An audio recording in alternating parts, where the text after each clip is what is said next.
সব জল্পনা কল্পনার অবসান, অবশেষে আসন্ন ত্রয়োদশ জাতীয় সংসদ নির্বাচনে প্রতীক বরাদ্দ শুরু হয়েছে।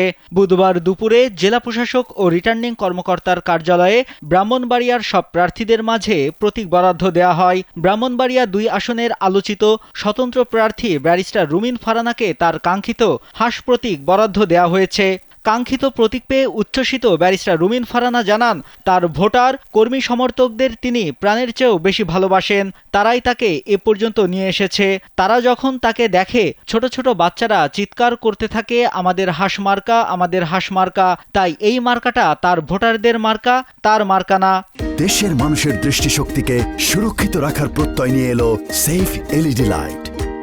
এর আগে নিজের পালিত হাঁস চুরির কথা উল্লেখ করে রুমিন ফারহানা বলেন, তিনি বাড়িতে ২০টি রাজহাঁস পালেন, তার মধ্যে ৮টি হাঁস চুরি হয়। তবে তিনি চোরকে ছাড়েননি, মামলা করেন, জেলেও পাঠান।